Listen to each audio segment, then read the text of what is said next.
अस्सलाम वालेकुम जी, मैं हूं अदील। आज आप देख रहे हैं मेरा यूट्यूब चैनल जनाबे वाला। सबसे पहले तो सब्सक्राइब ज़रूर करें, लाइक ज़रूर करें, शेयर ज़रूर करें। फीडबैक आपने ज़रूर देना है। चंद सटोरियाँ मैंने तैयार की थी मेहनत करके, आपको बता देता हूँ। मैंने सोचा कि बात करें कि ये तहरीक इंसाफ का जो इमरान खान साहब का फैसला है वो सियासी खुदकशी है या बेहतरीन एक हिकमत अमली है। साथ मैंने सोचा ये कि क्या तहरीक इंसाफ को ज़मीनी इंतखाबात लड़ने चाहिए। फिर मैंने ये सोचा कि करप्ट सियासतदानों और अफसरान की फहरिस्तें जारी हो रही हैं जी आजकल, तो उस पर भी कुछ बात कर लें। और आखिर में मैंने सोचा कि 14 अगस्त करीब आ रही है, उस पर बात करते हैं। इमरान खान का दबाव बढ़ता चला जा रहा है, इन सब चीज़ों पर मैंने बात करनी थी। लेकिन इससे पहले एक अजब करप्शन की गजब कहानी सामने आ गई, तो मैंने सोचा कि उस पर बात कर लूँ। क्या ख्वाजा आसिफ साहब फंस चुके हैं? ख्वाजा आसिफ साहब का मिट्ठू पकड़ा गया है, और ये मिट्ठू वाकईतन ख्वाजा आसिफ साहब का है। इकबाल संघेड़ा साहब हैं शायद इनका नाम, अगर मैं सही ले रहा हूँ, जो ADCR थे, एडिशनल डायरेक्टर रेवेन्यू डिपार्टमेंट के। सियालकोट के, छोटा सा शहर है सियालकोट, क्यूट सा शहर है। गाड़ी चलानी शुरू करो तो बॉर्डर आ जाता है, ख़त्म हो जाता है। तो वहाँ से पकड़े गए हैं जनाबे वाला। कहानी मैं आपको पूरी बाद में सुनाता हूँ। ये CA का बैट बचपन में हर पाकिस्तानी ने असली या नकली उससे खेला ज़रूर होता है, तो ये कहानी एक बैट की कहानी आप समझ लें। लेकिन आज उनका 4 रोज़ का मजीद रिमांड गया। मैं पहले आपको एक्सक्लूसिव खबर दे दूँ। वैसे बाकी वीलॉग्स आप देखते हैं तो वो एंड में जाके खबर की तरफ आते हैं कि लोग ज़्यादा ज़्यादा देख लें। मैं ज़रा पहले खबर देना पसंद करता हूँ क्योंकि मैं बाद में भूल जाता हूँ। तो जनाबे वाला रिमांड की दरख्वास्त जो दी गई है, ठीक है, वो मैं आपको ज़रा बता देता हूँ। रिमांड की दरख्वास्त दी गई। उन्होंने कहा है कि जी हमने इसको गिरफ्तार करके मुलजिम के कब्ज़े से एक लैंड क्रूज़र गाड़ी ARE 054 बरामद कर लिया। लैंड क्रूज़र गाड़ी ARE, अगर मैं अंदाज़ा लगाऊं कि ADAD जो है वो 2017 था, ADEF तो ये 2022 में ये ARB या 2020 में रजिस्टर हुई होगी ये गाड़ी, तो 4-5 करोड़ की गाड़ी होगी। उन्होंने कहा जी अपनी निशानदेही पे बरामद कर ली है। और इसके अलावा रोलेक्स घड़ी वो भी बरामद होगी इकबाल संघेड़ा साहब से, जो कि उन्होंने मुद्दई मुकदमा से रिश्वत मिली थी। और सफरी अखराजात टिकट्स वगैरह लिए 14,70,000 रुपये के। इसके अलावा 2 अदद 5 मरले के कमर्शियल प्लॉट्स की फाइलें बरामद कर ली गई हैं, जो कि सॉरी जी, वाकया थी CA gold city housing society Sialkot. अभी CA का नाम आ गया जी, आगे बताते हैं। मुलजिम मजकूर से मजीद मुद्दई मुकदमा से हासिल शुदा कराया मकान DHE की मद में ली गई रकम 68,25,000, 70 लाख रुपया किराया ले गए बेगैरत आदमी। और नगद रकम जो वसूल की गई है वो है 4,91,50,000 रुपये बरामद करनी है, तो इसलिए मजीद रिमांड दे। मेरी इतला के मुताबिक ये रिकवरी आदि भी नहीं है जो दिखाई गई है। बहुत सारी और चीज़ें हैं, लाहौर के घर हैं, बहुत सारी चीज़ें इसके और हैं जो मैंने कुछ लोगों से बात की है, रिपोर्टरों से बात की है लाहौर के, उन्होंने मुझे बताया। लेकिन मैं आपको इसकी बैक स्टोरी बताता हूँ। मैंने आपको कहा था CA बैट का नाम याद रखिएगा, अब ये CA गोल्ड हाउसिंग सोसाइटी आ गई। तो कहानी कुछ यूँ है कि ये जनाब ये जो ADC साहब हैं इकबाल संघेड़ा साहब, ख्वाजा आसिफ के फेवरेट तरीन आदमी हैं। इस बार इलेक्शन में जो RO थे सियालकोट के, वो ये साहब थे। समड़ियाल इलेक्शन में जहाँ से नौशीन इफ्तिखार जीती थी, पहले धुंध वाला इलेक्शन, डस्का इलेक्शन, उसमें भी RO ये थे। जब RO के दफ्तर में बैठ के नून लीग ने ठप्पे लगाए थे, वो पूरा प्लान था। ये RO थे, सियालकोट में भी ये RO थे। इन्होंने उस्मान डार की वालिदा की सीट खाई, ख्वाजा आसिफ को जितवाया। ख्वाजा आसिफ इनके एहसानमंद है। ये ख्वाजा आसिफ के फ्रंट मैन के तौर पर जाने जाते हैं, जो ज़राए का दावा है मुझे नहीं मालूम। लेकिन संघेड़ा साहब की गिरफ्तारी पर मुझे कल हाईएस्ट जगह से मालूम हुआ कि Khawaja Asif is not happy, he is very unhappy. अब ये गिरफ्तारी हुई कैसे? इसमें 2 कहानियाँ हैं। पहली कहानी जो है वो शुरू होती है नौशीन इफ्तिखार साहिबा से, जिनके साथ हल्के की लड़ाई है ख्वाजा आसिफ साहब की। इत्तलात के मुताबिक नौशीन इफ्तिखार साहिबा ने शायद कैबिनेट में शामिल होना था। ख्वाजा आसिफ ने जिस पे रोला डाल दिया कि आई तो मैं जा रहा हूँ, फिर तो ख्वाजा आसिफ को रखा गया, इनको नहीं आया गया। जिसके बाद नौशीन इफ्तिखार शहबाज कैंप से मरियम कैंप के क्लोज हुई। इत्तलात के मुताबिक CA बैट बनाने वाले जो हैं उन्होंने एक हाउसिंग सोसाइटी शुरू करनी थी, CA गोल्ड सिटी सियालकोट, जिसके लिए उनका महकमा माल या रेवेन्यू डिपार्टमेंट में एक काम था। तो वो लग गए इसके पल्ले। अब इन साहब को मेरी तलाश के मुताबिक 2 गाड़ियां 14 करोड़ से ज्यादा नकद अदा किया गया है, जो कि दावा है कुछ जराए का। इन साहब ने सारा माल डकार लिया और काम भी नहीं कर रहे थे।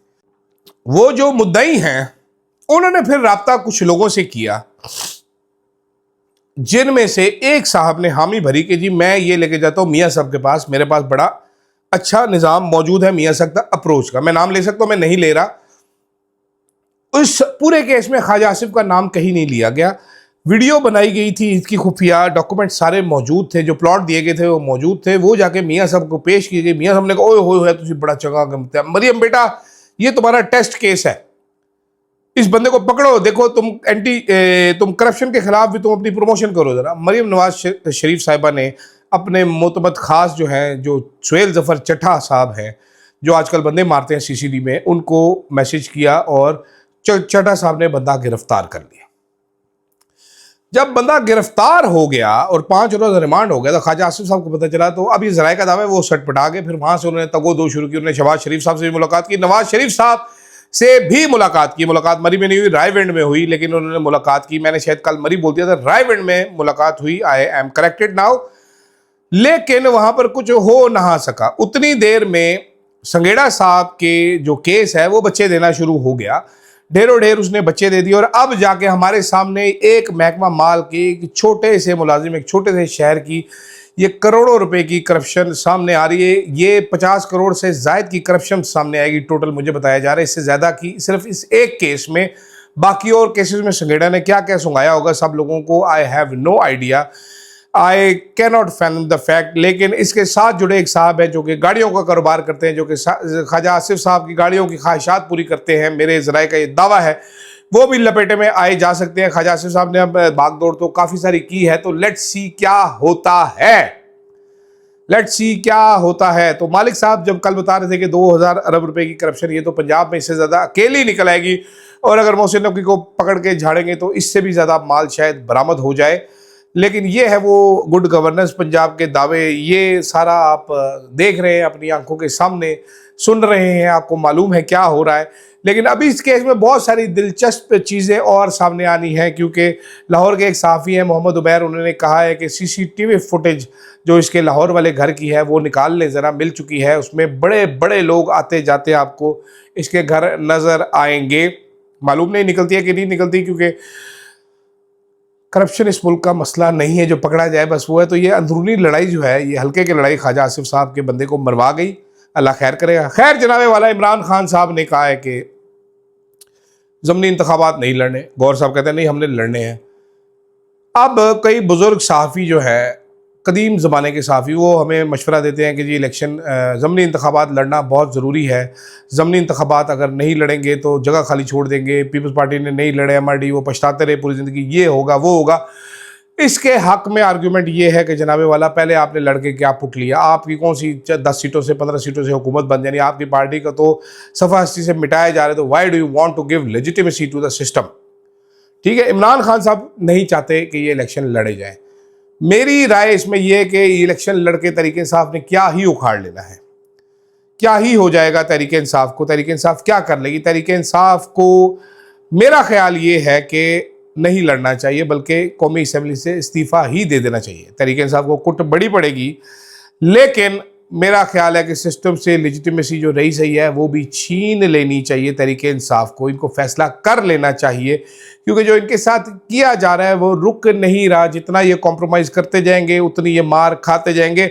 और यही मैं सुबह अली अमीन गंडापुर के बारे में कह चुका हूँ कि बेस्ट केस सिनेरियो अली अमीन गंडापुर के लिए कि एस्टेब्लिशमेंट इनकी हुकूमत उलट दे, इनको नाअहल कर दे, सारे MPs नाअहल कर दे, ताकि इनकी हुकूमत गिर जाए, या ये खुद हुकूमत ख़त्म कर दें, असम्बलियाँ तोड़ दें, ये ऐलान करते हुए कि भाईजान यहाँ पर गैर आइनी काम हो रहे हैं और इन गैर आइनी कामों के साथ हम नहीं चल सकते।